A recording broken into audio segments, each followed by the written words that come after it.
Mother's Day is upon us, and first and foremost, I just want to shout out all the moms that are either they birthed their child, whether natural birth or C-section, that adopted their child, that are a pet mom, those that have lost their mother, those that don't have the best relationship with their mother.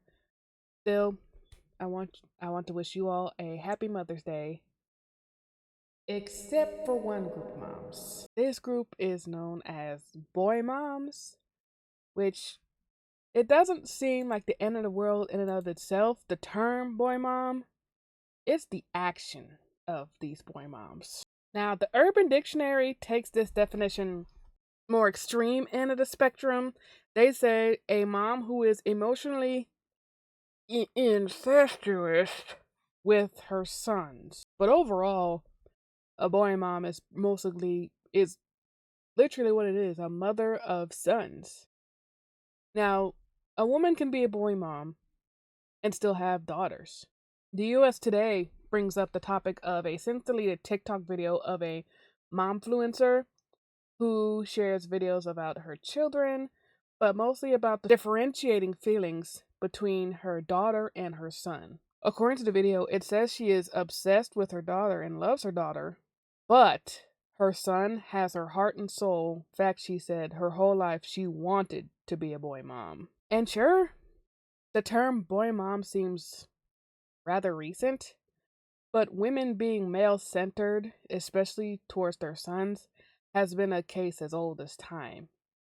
In fact, I found 3 women that are just so male centered and so infatuated, if that's even the correct term to use, with their sons, that it has brought nothing but harm to not only other people, but sometimes to themselves, whether that harm be physical, emotional, psychological, so on and so forth. But before I get into the meat and potatoes of this video, we'll start with a little appetizer by me introducing myself. Hello, I'm Tam the Yapper, and welcome to my commentary channel where I just talk about a lot of things that come to my mind, which is a lot.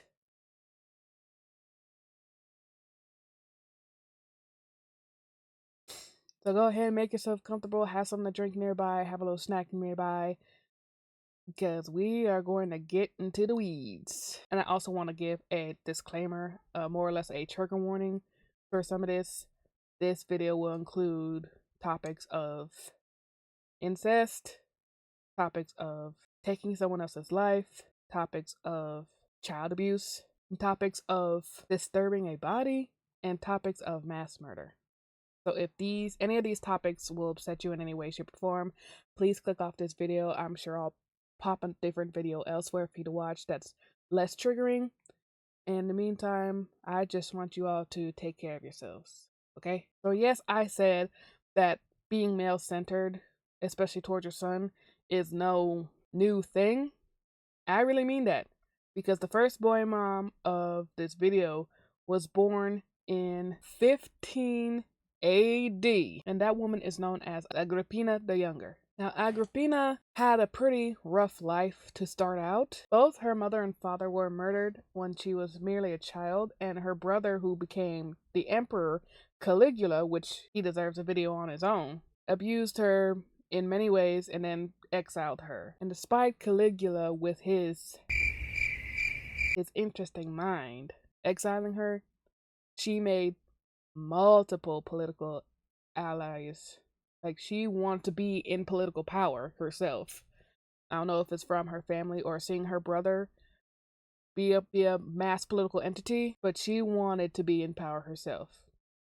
Unfortunately, with Rome being so patriarchal, that wasn't going to happen to her. She wasn't going to be directly in power. She had to either be married to a powerful man or have a son to have access to said power. But that came to fruition when she married an emperor by the name of Claudius and gave birth to a son. And when she had this son, she molded him in a way to not only be independent, but also to be a political powerhouse so that she could have power along with him. But I don't think Agrippina saw what would happen when this child became an adult, because he facilitated in the destruction of Rome. And yes, that child was Nero of Rome. Just because Nero was in power did not mean that she wasn't she wasn't in power herself. Oh no, no. She was pulling the strings. She was deemed as ruthless, ambitious, and domineering, according to some historians found her story. And the methods for her to keep Nero in line were a little bit on the lines of Sweet Home Alabama, to say the least. I am disgusted. And that's all I'm going to say there. But with many things to come to fruition with men in power, Nero got too big for his britches, and he thought that he could do bad all by himself. And he sought for the assassination of his own mother. And not once, no. He tried multiple times. He tried to have her boat sink at sea. He tried to poison her. He did so many things. It wasn't until he ordered a soldier to end her was that successful. And by that time, and it is rumored that her last words to the soldier to stab her in her womb, so her son can feel how he betrayed her. I don't know if that's true, but if it's true, that was a metal thing to say. And then once Nero came to see his deceased mother, he just sipped wine and just looked at her corpse. In fact, according to this article from getty.edu, he praised and cursed various parts of her body. Then, while others cried, he asked for some wine. Drinking it, he looked at his mother and declared that she was beautiful. And if you think that's heavy, then this is just one boy mom that we have to talk about. The other one has a son that does not need much introduction, but I will introduce her because, like I said, we're talking about boy moms. So the next boy mom we'll be discussing will be Augusta Wilhelmine Geen. Augusta was born on July 21st, 1878 in a town known as La Crosse, Wisconsin in the U.S. She then was married to a man named George Philip Geen, and they had 2 children. Their firstborn was Henry Geen, a healthy baby boy. Now, the second child, she wanted to be a girl, but on August 27th of 1906, Augusta Geen gave birth to a man that inspired multiple movies, not just from his personality, but from the actions he has done in his life. And that man is Ed Gein. But back to Augusta and how she raised both Henry and Ed. It was a very walking on eggshells type environment in that household.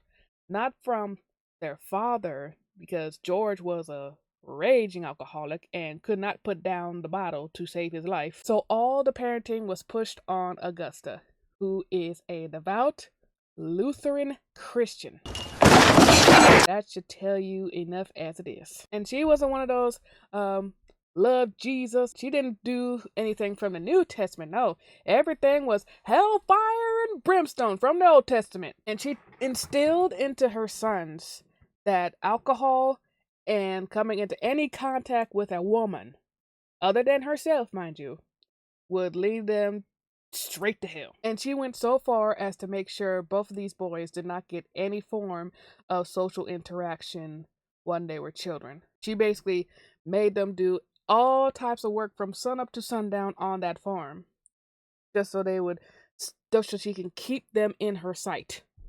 She was basically a helicopter parent before the term helicopter parents became a thing. And although Henry turned out pretty okay after this religious abuse from his mother, Ed was not so lucky. As a matter of fact, Ed grew we'll say, Oedipus complex, if you will. He had a very strong romantic, and some psychologists even argue a possible sexual attraction towards his own mother, which, whew,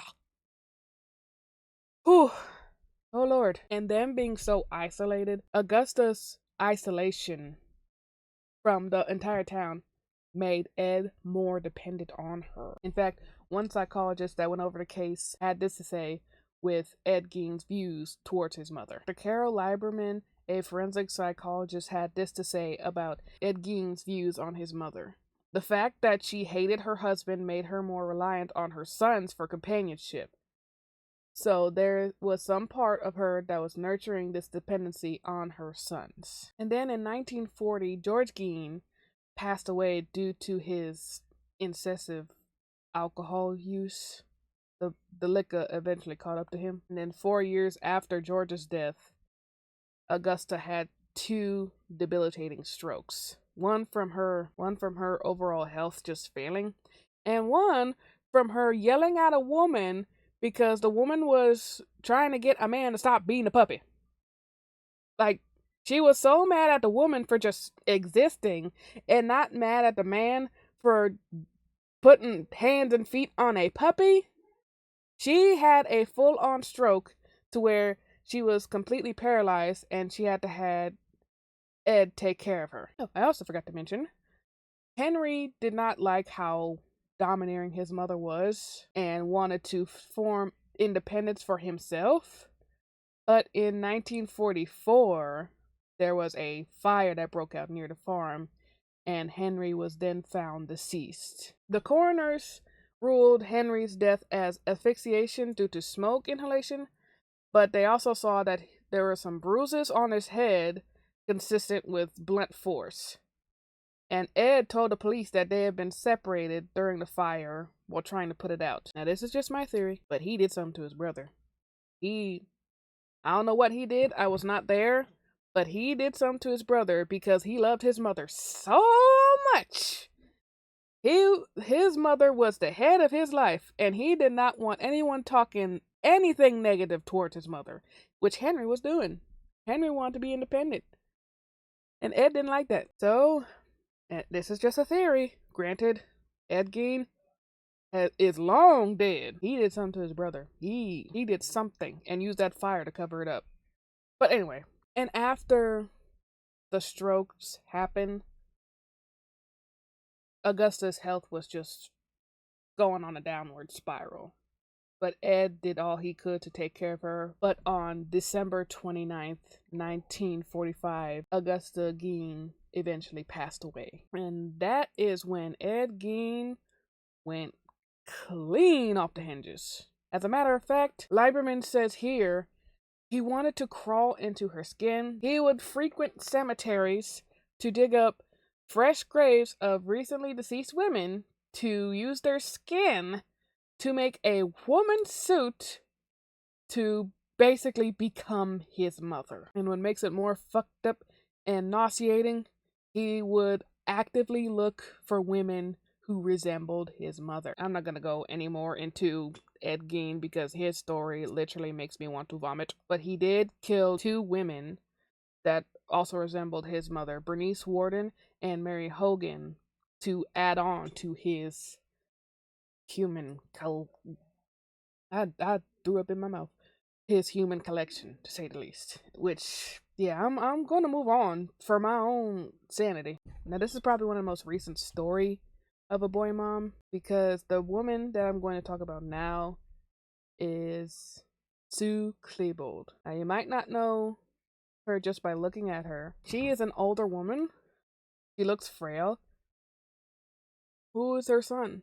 Look at her last name. Klebold. She is the mother to Dylan Klebold, the other half of the Columbine school shooters. Now, I won't go into the specifics of Columbine because I know everyone that's watching this video knows about Columbine or has heard about Columbine or were even alive when Columbine happened. But it seems like Sue Klebold is denying that her son would ever do such a thing. Now, Sue Klebold went on a TED Talk not only to advertise her memoir, A Mother's Reckoning, Living in the Aftermath of Tragedy, but also to speak publicly about mental health and self-deletion awareness and what she called brain health awareness. Now, it looks good outside looking in if you didn't know who she was or who she brought into this world. But that leaves a sour taste in so many people's mouth. As a matter of fact, that is a slap to the face for many people, including the victims that are still alive to this day, or the family of the victims that lost their lives in the whole massacre. She wanted to advocate that her son was just troubled, but wasn't abused at home, that her son was just a follower and not having a harmful bone in his body. Mind you, Dylan Klebold made tapes talking about wanting to harm people. As a matter of fact, he was all for that whole hitman for hire video that was circulating about, I think, a few years back, and people didn't know about it at first, but the North remembers. And he was even talking with Eric Harris about their plan to basically incite violence at the school. He was the mannerisms of him talking to Eric, it did not give follower. It did not give just a mindless follower. It did not give a lost puppy, okay? It gave someone who found his evil twin, so to speak. As a matter of fact, during the shooting, during the whole attack, Klebold was the first one to throw a pipe bomb at the school. That doesn't give a follower. But Sue Klebold went on to that TED Talk and wasted everybody's time saying, oh, her son would never. Her son was a mindless follower. Like, but yeah, that's some of the boy moms that I have researched on that have caused detriment not only to other people, but to themselves in some way, shape, or form. And please don't take this video as me saying being a boy mom is a bad thing. No, there are some women who have sons that are completely normal. There are some women who have sons that raise them to be decent human beings.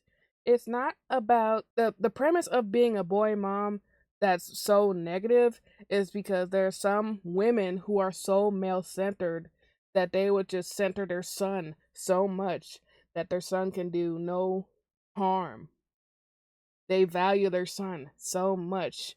They wrap their son in a little bubble to keep the world out, to not taint the purity of their son. So those are the women that you really have to watch out for.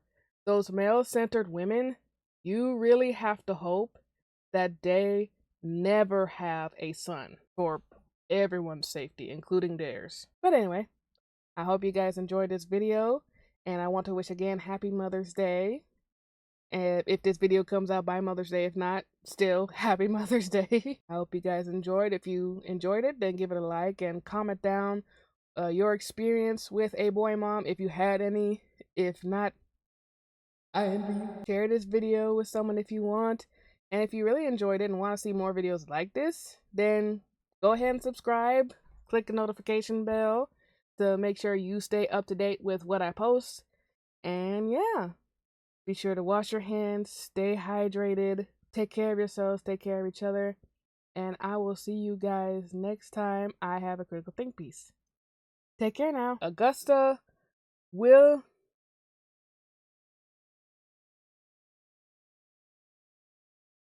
Wilhelm Will Wilhelmine Augusta Wilhelmine Gein, or Augusta Wilhelmine